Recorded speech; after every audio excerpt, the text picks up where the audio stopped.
할렐루야. 오늘 우리가 함께 나눌 말씀의 제목은 하나님 앞에서입니다. 이 말씀을 통하여 하나님의 거룩한 음성 들으시기를 주의 이름으로 축복합니다. 관심이 좀 있는 분도 계실 거고요, 관심이 전혀 없는 분도 계실 텐데요. 오늘 말씀은 낚시에 관한 이야기로 말씀을 시작해 볼까 합니다. 저는 개인적으로 낚시를 굉장히 좋아합니다. 잘한다고 말씀드린 건 아닙니다. 저는 낚시를 정말 좋아해요. 언젠가 제가 얘기했던 것으로 이렇게 기억하는데요. 부산에서 사역할 당시에 업무량이 굉장했습니다. 일도 많았지만 이제 전임 사역을 처음 하다 보니까 서툴기도 했고 배우는 과정에서 많은 스트레스를 받았습니다. 그러다 보니 그 스트레스를 풀 길이 없었어요. 아침 새벽 일찍부터 시작해서 이제 밤 늦게까지 일을 하면서 스트레스를 받다 보니까 낚시를 하면서 이제 풀었던 그런 기억이 있습니다. 여러분, 무슨 일을 하건 간에 이 결과라는 게 참 중요하지 않습니까? 당연히 낚시를 하는 것도요, 시간 들여, 돈 들여, 힘 들여 바닷가까지 가서 이제 이렇게 출렁이는 바닷물을 보면서 멀뚱히 고기를 잡으려고 기다리고 있는데, 고기 많이 잡는 거, 이게 낚시의 기본적인 목표 아니겠습니까? 그러나 그 당시 저는요, 이제 이 고기를 많이 잡고 못 잡고는 별 문제가 아니었어요. 무슨 말이냐면요, 조용히 이제 그 늦은 시간에, 퇴근 시간이 보통 뭐 10시, 11시, 12시 이러니까 그 피곤한 몸을 이끌고 스트레스 때문에 바닷가를 찾아가는데 그 얼마나 늦은 시간이겠습니까? 조용히 바닷가에 앉아서 밤바다에 흔들리는 그 달빛을 보고 어두운 밤바다 저쪽에서 불어오는 그 차가운 바람이 얼굴을 부딪히는 그 느낌만으로도 저는 만족했습니다. 물론 거기에다가 이제 물때가 잘 맞춰져서 고기가 몇 마리 올라와 주면 더 좋았겠지요. 그렇게 조금 숨을 돌리고 나면은 이제 조용히 혼자서 하나님 앞에 내 생각을 정리해 봅니다. 내가 왜 이렇게 스트레스를 받았을까? 내가 왜 이렇게 흔들렸을까? 그리고 같은 상황이 되면 이제 나는 어떻게 해야 될까? 내일 새벽이면 몇 시간 자지도 못하고 이제 출근을 해서 다시 또 똑같은 상황에 만나게 될 텐데 나는 어떻게 해야 될까? 이렇게 정리를 하게 됩니다. 낚시하는 자리에서 스트레스 받았던 생각을 바다에 던져버리고 하나님 앞에서 내가 가져야 할 혹은 지켜야 할 마음을 다시 건져 올려서 집으로 돌아가곤 했습니다. 성도도 목사도 한 사람의 인간입니다. 언제든지 얼마든지 흔들릴 수 있지요. 그러나 반드시 돌아와 회복해야 할 자리가 있습니다. 그것은 하나님 앞에서입니다. 우리는, 그리고 나는 하나님 앞에 살아가야 할 성도라는 사실을 기억하시길 바랍니다. 자, 한번 따라합니다. 하나님의 소원은 우리가 예수 그리스도 안에서 믿음으로 하나님 앞에 살아가는 성도가 되는 것이다. 자, 시작.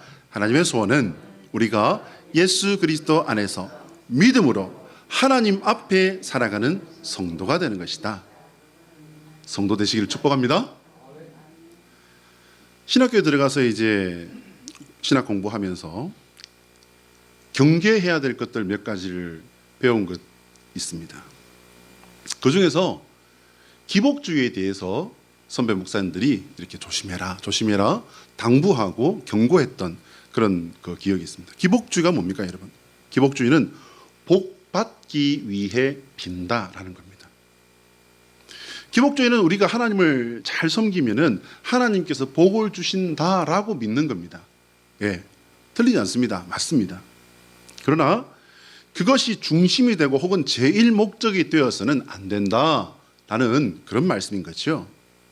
목회를 하는 입장에서도 그것만 강조하고 앞세워서도 안 될 것이며, 신앙생활을 하는 성도의 입장에서도 그것만 바라보는 신앙생활을 해서는 안 된다라는 그런 말씀이 되겠습니다.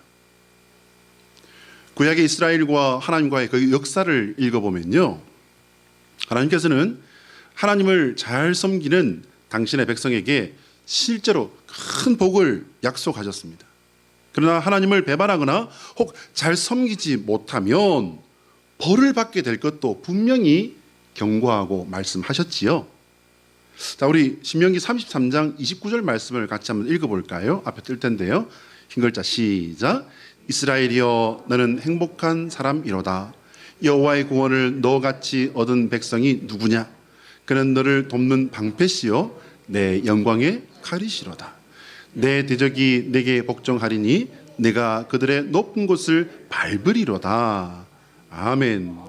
이 말씀은 신명기의 마지막 장 마지막 절의 말씀이에요. 하나님께서 명령하신 모든 규례와 약속을 전한 선지자 중에 선지자라고 할 수 있죠. 바로 모세의 마지막 축복의 말씀입니다. 이스라엘이 행복한 이유를 여러분 이 본문 말씀에서 정리해 본다면요, 여호와의 구원이 이스라엘과 함께 하기 때문이라는 겁니다. 여러분, 여호와의 구원이라는 거예요. 그리고 여호와께서 이스라엘의 방패가 되어주시기 때문이라는 겁니다. 그리고 세 번째로 여호와께서 이스라엘의 영광과 능력이 되어주시기 때문이라는 겁니다. 이 말씀을 쫙 압축을 하면 한마디 말이 됩니다. 이게 뭡니까 여러분? 여호와 때문에. 그리고 조금 각도를 달리보면요, 여호와께서라는 겁니다.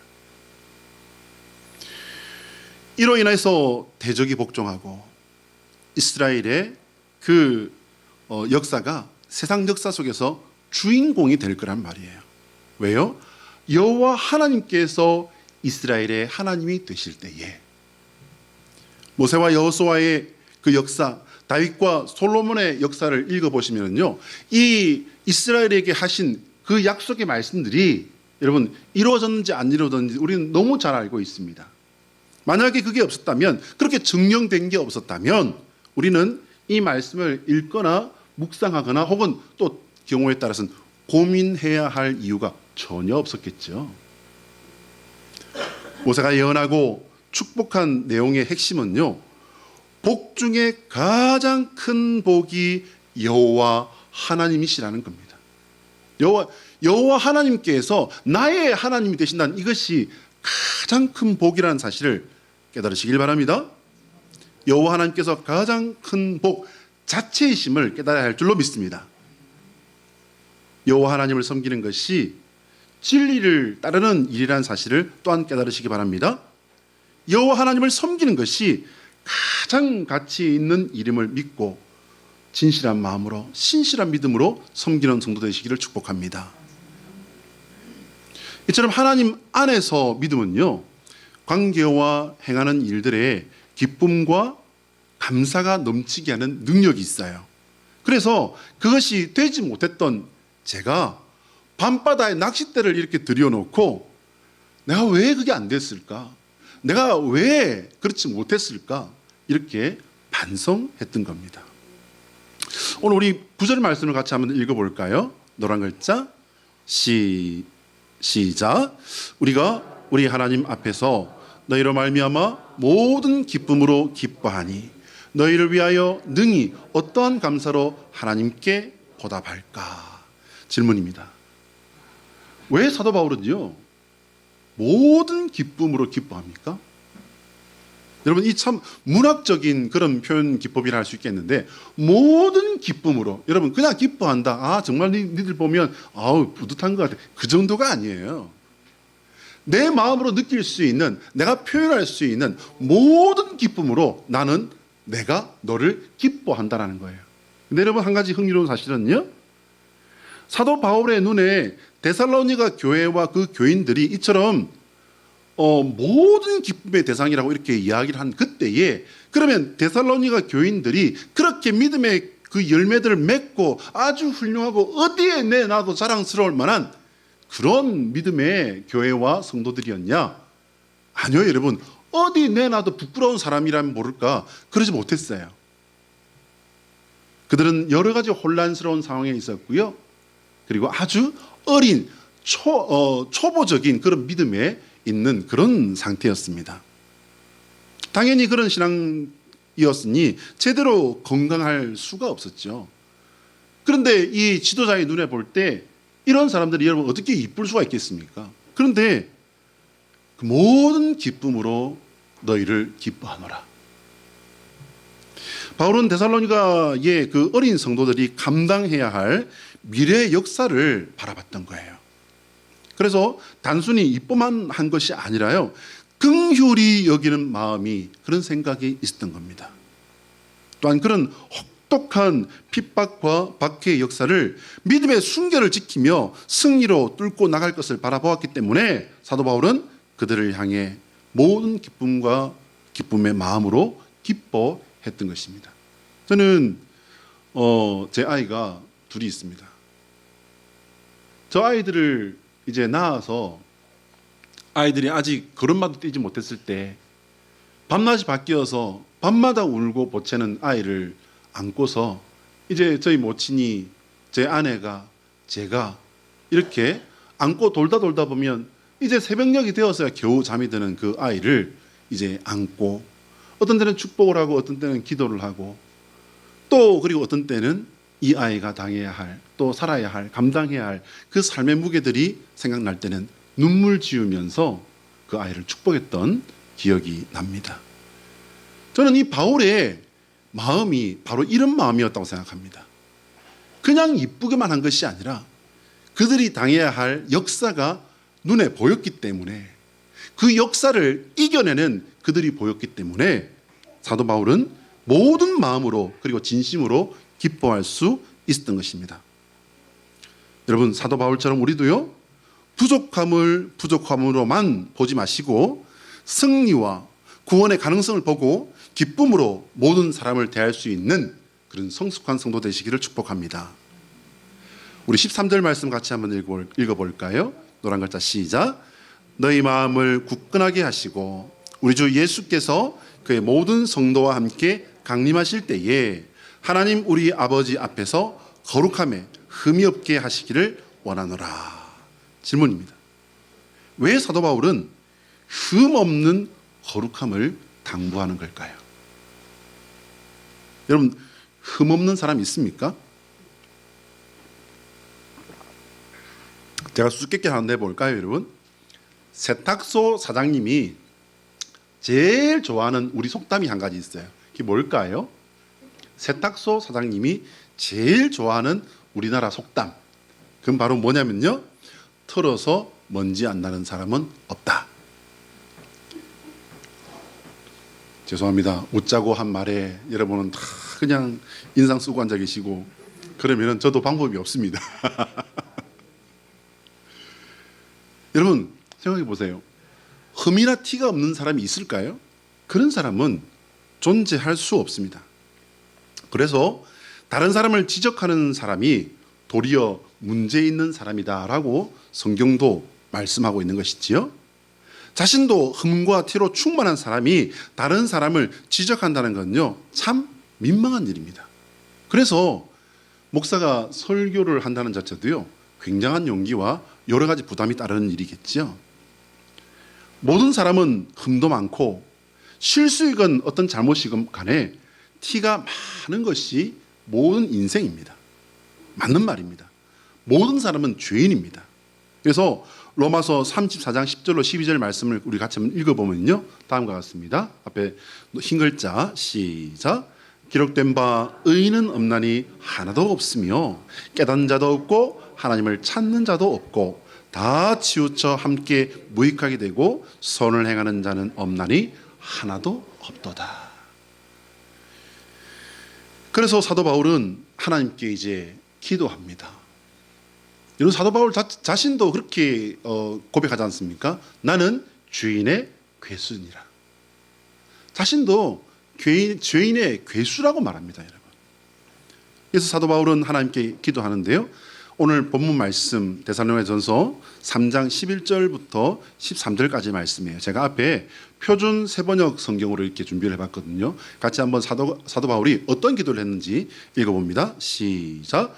하나님 우리 아버지와 우리 주 예수께서 우리의 길을 친히 열어주셔서 우리를 여러분에게로 가게 해 주시기를 간구합니다. 또 우리가 여러분을 사랑하는 것과 같이 주께서 여러분끼리 서로 나누는 사랑과 모든 사람에게 베푸는 여러분의 사랑을 풍성하게 하고 넘치게 해 주시기를 빕니다. 그래서 주님께서 여러분의 마음을 굳세게 하셔서 우리 주 예수께서 자기의 모든 성도들과 함께 오실 때에 하나님 우리 아버지 앞에서 거룩함에 흠잡힐 때가 없게 해 주시기를 빕니다. 할렐루야. 여러분, 하나님 앞에서 과연 흠을 잡는다면 흠이 없는 사람이 존재한다고요? 못한다고요? 그런 사람은 존재하지 않습니다. 모든 사람은 흠과 티가 있는 것입니다. 하다못해 여러분 뱃속에 있는 아이에게도 죄가 있습니다. 그게 뭐라고요? 원죄라는 겁니다. 사람은 죄 자체를 타고나는 죄 자체라고 할 수 있습니다. 과연 누가 흠과 티가 없이 하나님 앞에 설 수 있단 말인가? 그러나 누구든지 하나님 앞에 나아가는 사람은요, 그렇게 거룩해야 된다고 합니다. 흠과 티가 없어야 된다는 거예요. 그럼 여러분, 이 말씀을 가지고 본다면 하나님 앞에 오란 말이에요? 오지 말란 말이에요? 오란 말인데 흠 없이 티 없이 오란 말이니까 갈 사람이 없다는 말입니다. 결국 아무도 하나님 앞에 갈 수 없다는 말입니다. 그래서 우리에게는 예수 그리스도가 필요합니다. 할렐루야. 우리 주 예수 그리스도께서는요, 우리가 하나님 앞으로 나아갈 길과 방법이 되어 주신다는 사실을 깨달으시기 바랍니다. 사도 바울이 데살로니가 성도들이 거룩하기를 하나님께 기도드린 것은요, 세상이 주는 엄청난 환난을 이기고 승리하는 성도가 되게 해 달라는 거였습니다. 그 기도가 우리에게도 함께 하시기를 축복합니다. 그러면 왜 이들은 그 혹독한 환난의 역사를 목숨을 잃어가며 뚫고 나아가야 했을까요? 그것은 한 가지 이유와 두 가지 소망을 바라보았기 때문입니다. 한 가지 이유는 뭡니까, 여러분? 왜 목숨을 잃어가면서까지 예수 믿지 말라고, 예수 부인하면 살려준다고 하는 그런 자리에서도 맹수의 밥이 되고 산채로 촛불이 되어서 횃불이 되어서 태워지면서도 예수님의 이름을 부인하지 아니하고 예수는 나의 그리스도라는 이 믿음의 고백을 가지고 그런 어리석음을, 그런 황당한 죽음을 당해야 했을까? 그 이유는 한 가지입니다. 예수님께서 나를 위해 피 흘려 죽어주셨기 때문입니다. 그 은혜로 죄인된 우리가 태어나기 전에 엄마 뱃속에서 길바닥에 침 한 번 뱉어본 적도 없는 그 존재 자체가 죄인인 우리를 하나님은 바꿔주셨습니다. 구원받은 하나님 나라의 백성이 되게 하셨기 때문입니다. 그러면 두 가지 소망은 뭘까요? 첫 번째 뭐냐면요, 다시 오실 예수 그리스도, 심판의 왕으로 다시 오실 예수 그리스도를 바라보았기 때문입니다. 두 번째요, 그 주님께서 주실 칭찬과 상급을 바라보았기 때문입니다. 예수 그리스도로 말미암아 하나님 나라의 백성된 저와 여러분은 승리하는 사람이 되어야 될 줄로 믿습니다. 세상에 그 어떤 것으로도 바꿀 수 없는 예수 그리스도의 이름을 지키는 믿음의 성도가 되어야 될 줄로 믿습니다. 그리고 여러분 바라봐야 합니다. 하나님의 나라를 소망하며 바라봐야 될 것입니다. 다시 오실 예수 그리스도를 믿음의 촛불을 켜고 기다리는 하나님의 성도가 되어야 될 줄로 믿습니다. 그 성도에게 하나님은 오셔서 재림의 주요, 또한 우리를 칭찬과 상급으로 화관을 씌우시는 하나님으로 우리를 만나주실 줄로 믿습니다. 자, 한번 따라합니다. 예수 그리스도의 십자가만이 유일한 구원의 길이다. 자, 시작. 예수 그리스도의 십자가만이 유일한 구원의 길이다. 할렐루야. 여러분, 다른 길은 없어요. 내가 그 길이라고, 여기가 그 길이라고 말하는 이들 여러분 세상에 생각보다 많습니다. 근데 여러분, 그것을 믿는 것도 참 불행한 일이지만 그들의 자유입니다. 그러나 성경은 우리에게 분명히 말씀하십니다. 다른 길은 없습니다. 예수 그리스도만이 그 길이라는 사실을 믿으시길 바랍니다. 저는 차가운 밤바다에 낚시를 들이우고 기다리는 것이 있었습니다. 그게 뭐냐면요, 하나님, 제가 목사가 되고 싶어 된 것도 아닌데 왜 이렇게 고생을 시키십니까? 저 너무너무 힘이 듭니다. 이 힘든 교회 사역이 빨리 끝났으면 좋겠습니다 라고 하는 그런 마음을 가지고 중얼거리고 앉았던 그 기억이 있습니다. 또 하나는요, 우리 모친에게는 참 죄송한 말씀입니다. 그래 썼다는 것이지 지금도 그렇다는 건 아닙니다. 빨리 죽었으면 좋겠다. 빨리 죽었으면 좋겠다라는 거였습니다. 모든 것이 너무너무 힘들었기 때문입니다. 죽으면 천국인데 여기서 왜 이러고 살아야 하나, 그런 생각을 그 젊은 나이에 했더랬습니다. 그래서 빨리 끝났으면 좋겠다. 빨리 죽었으면 좋겠다. 죽으면 천국인데 왜 이런 고생을 해야 되나. 여러분의 생각은 어떻습니까? 그러나 이 생각이 얼마나 하나님 앞에서 하나님이 기뻐하실 수 없는 생각인지 오래지 않아 깨달을 수 있었습니다. 제가 그렇게 힘들어하고 정말 그렇게 빨리 벗어나고 싶어 했던 그 교회에서 그렇게 힘들게 배웠던 그 힘든 사역들이요, 그 덕분에 그 다음 교회에서 담임 목사님도 저에게 의논을 해야 되는 저만의 사역 영역을 가지고서 사역하는 그런 사역자가 되게 하더라고요. 할렐루야. 참고로요, 부천에서 제가 이임해서 이제 그 사역하던 그 교회는 그 인근의 사역자들에게는 아주 죄송한 말씀이기도 악명 높은 그 교회에 나고 자란 청년이 지금 저기 앉아 있는데, 제가 그래서 아주 죄송하지만 사실이니까 아주 사역자들 사이에는 악명 높은 그런 교회였어요.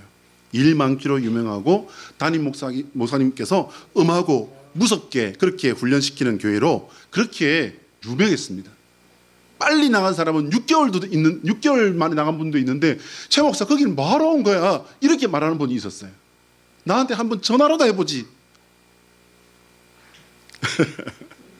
그런데 그렇게 겁내는 사역지에서 저는요, 담임 목사님이 어떻게 할 수 없는, 담임 목사님이 저한테 의논을 해야 하고 물어봐야 되는 저만의 사역 영역을 가지고 사역하는 그런 하나님께서 준비하신 이상한 일도 경험을 했습니다. 그 다음으로 죽으면 천국인데 여기서 내가 왜 이러고 사나라는 질문입니다. 여호와 우리 하나님께서는 창세기에서부터 우리에게 명령하십니다. 생육하고 번성하라. 이 하나님의 명령은요, 하나님의 뜻이라는 사실을 여러분 명심하시길 바랍니다. 우리가 사는 것은, 우리가 생육하고 번성하는 것은 하나님의 뜻입니다. 하나님의 명령입니다. 이 명령, 이 뜻을 따르시는, 살아냄으로 말미암아 따르고 순종하시는 성도 되시기를 축복합니다. 여러분, 이스라엘이 하나님의 복만 받았습니까? 아니요. 하나님을 배반하고 돌아서 버리는 역사로 말미암아 그들은 나라가 망해버립니다. 나라가 망해버리고 벌을 받아서 노예로 끌려간 이방 나라에서도 하나님께서는 말씀하십니다. 이스라엘을 향해 말씀하십니다. 살아라. 울더라도 살아라. 씨를 뿌리고 살아라. 집을 짓고 살아라. 살아라 말씀하십니다. 예레미야 35장 7절을 참고하시기 바랍니다. 하나님의 뜻은 우리가 사는 것에 있다는 사실 잊지 마시기 바랍니다. 하나님께서는 우리가 당신과의 만남을 기대하고 잘 준비하는 삶을 사는 성도의 삶을 살아내기를 오늘도 원하시는 하나님이신 줄 믿으시기 바랍니다. 그 준비는 여러분 우리가 도착해야 할 그 별세의 순간을 준비하는 것은요, 이 배교의 세상에서 믿음으로 승리하며 데살로니가 교인들이 이길 것이라고 믿었고 그래서 기뻐했던 사도 바울의 그 예언이 여러분 데살로니가 교인들에게 응했을까요? 아니면 빗나갔을까요? 응했습니다. 이루어졌습니다. 그 소망은 여러분 오늘 우리에게도 하나님께서 기대하고 계시고 소망하고 계시다는 사실을 잊지 마시길 바랍니다. 하나님은 우리가 열매 맺는 삶을, 오늘 믿음의 열매를 맺는 삶을 살아내므로 말미암아 그렇게 오늘을 살고 내일 만나는 그 오늘을 살고 그리고 그 다음에 만나는 그 오늘을 그렇게 살아서 우리가 참으로 별세의 성도가 되기를 하나님은 간절히 소망하신다는 그 사실을 깨달으시길 바랍니다. 오늘 아침에 고등학교 때부터 친하게 지냈던 제 친구의 장래 발인이 있었습니다. 지금쯤 아마 화장이 되고 있거나 끝났을 것 같아요.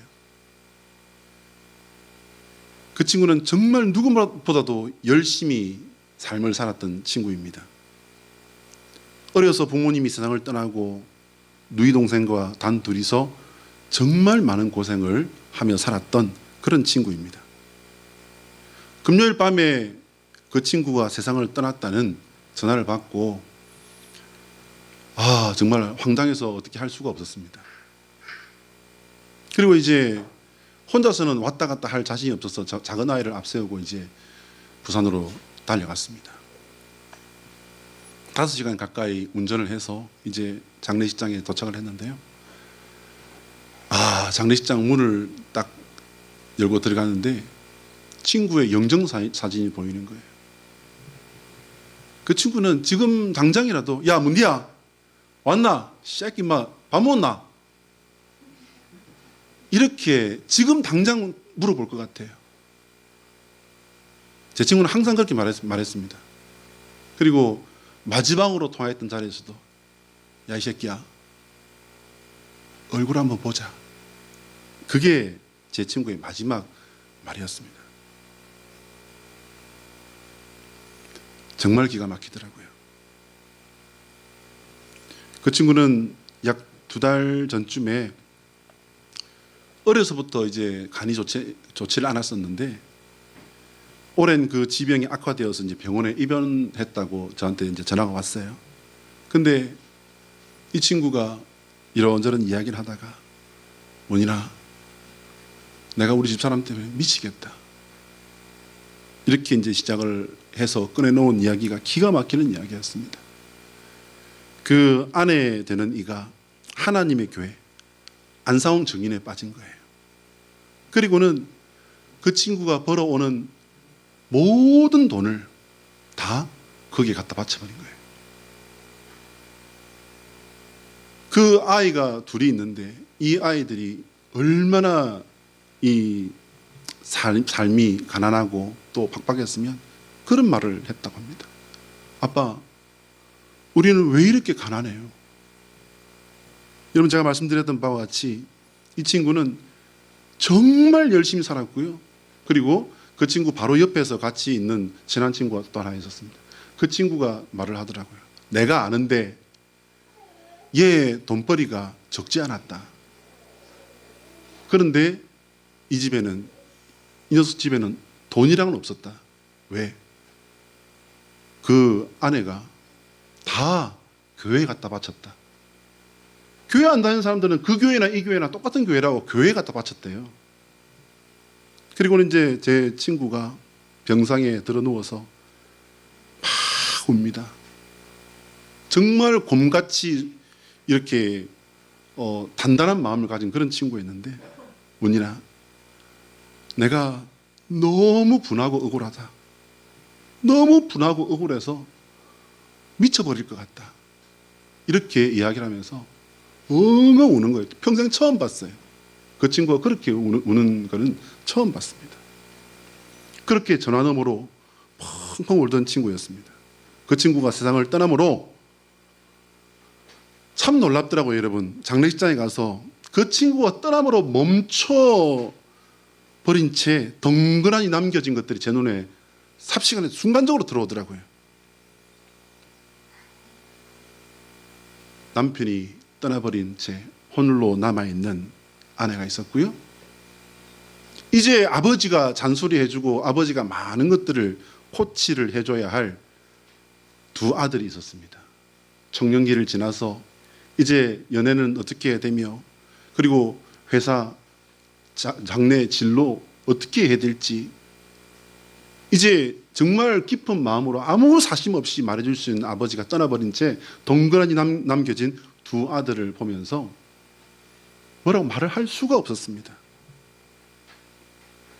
그래서 저는 그 자리에서 내가 죽고 싶어 했던 그 어리석음의 반대편에 있는 저의 모습을 봤습니다.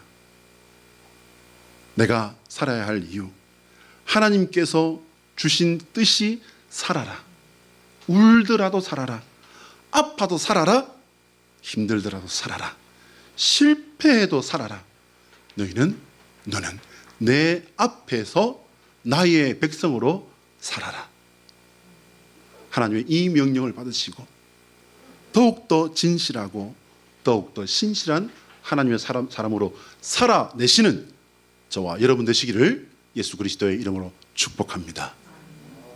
기도하겠습니다.